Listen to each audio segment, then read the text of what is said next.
یہ کوئی دن کی بات ہے کہ اب مسجد اقصی کا نمبر آیا کہ آیا، اس کے لیے پوری تیاریاں ہو چکی ہیں۔ یروشلم کا مشرقی حصہ خالی کرایا جا چکا ہے، اس کے اندر اب پورا تسلط یہودی کر رہے ہیں، یہاں تک کہ اب کے یاسر عرفات صاحب نے بھی کچھ نہ کچھ جو ہے احتجاج کی بات کی ہے، حالانکہ اب تک ہر بات مان کر منقار زیرے پر تھا، لیکن یہ کہ ایک وقت آتا ہے آخر کار اسے بھی کچھ بولنا پڑ گیا ہے۔ لیکن یہودی اب پیچھے قدم ہٹانے والا نہیں ہے، ان کا تھرڈ ٹیمپل 30ویں مرتبہ ہیکل سلیمانی تعمیر ہونا ہے۔ نوٹ کر لیجئے، ان کے لیے وہ وہی کچھ ہے جو ہمارے لیے کعبہ ہے، ان کے لیے ہیکل سلیمانی بالکل وہی حیثیت رکھتا ہے جو ہمارے لیے کعبہ۔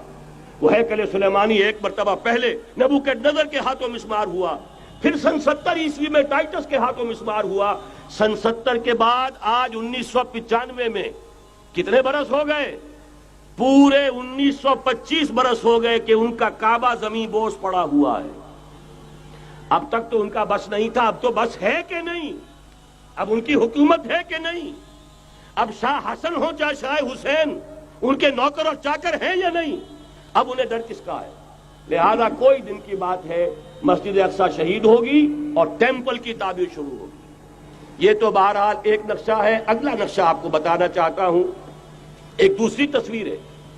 یہ تصویر ہے زمینی، ایک تصویر ہے آسمانی۔ وَمَكَرُوا وَمَكَرَ اللَّهُ وَاللَّهُ خَيْرُ الْمَاكِرِينَ۔ انہوں نے اپنی سی تدبیریں کی، اللہ نے اپنی تدبیر کی، اور ظاہر بات ہے اللہ کی تدبیر سے بہتر تدبیر کس کی ہوگی؟ چنانچہ یہودیوں کی سازشیں اس وقت بھی ناکام ہوئی تھی یا نہیں؟ ظاہر بات ہے جاء الحق وزهق الباطل ان الباطل کان زہوقا۔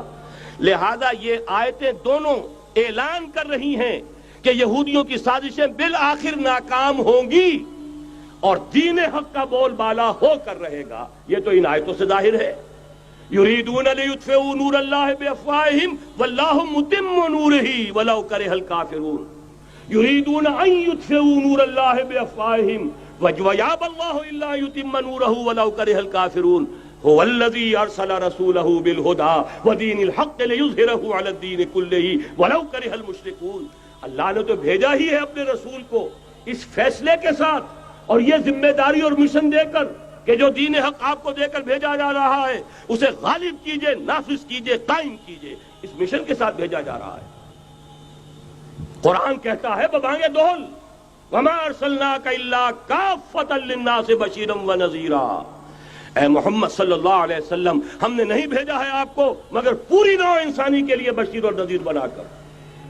تو جان لیجئے کہ یہ مقصد بعثت محمدی صلی اللہ علیہ وسلم بتمام و کمال اس وقت پورا ہوگا جب کل عالم انسانیت پر، کل روئے ارضی پر اللہ کا دین اسی طرح غالب ہو جائے گا جس طرح کہ محمد رسول اللہ والذین معہ صلی اللہ علیہ وسلم ورضی اللہ تعالی عنہم اجمعین، ان کے ہاتھوں سے، ان کے ایثار سے، ان کی قربانیوں سے، جن کا نقشہ آپ کے سامنے مولانا کھینچ چکے ہیں، ان کے اثار، ان کی قربانیاں، ان کی محنت، ان کی جفاکشی، ان کی سرفروشی، ان کے جان تن من دھن لگا دینے کے نتیجے میں جیسے اس وقت غالب ہوا تھا کل روئے ارضی پر غالب ہوگا، تب کہیں جا کر مقصد بعثت محمدی مکمل ہوگا۔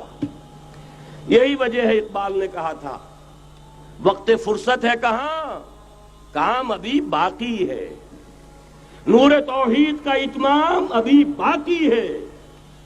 لیکن ساتھ ہی خوشخبری بھی دی تھی، یہ چمن معمور ہوگا نغمہ توحید سے، آئے گا وہ دور، یہ چمن معمور ہوگا نغمہ توحید سے، لازماً آ کر رہے گا۔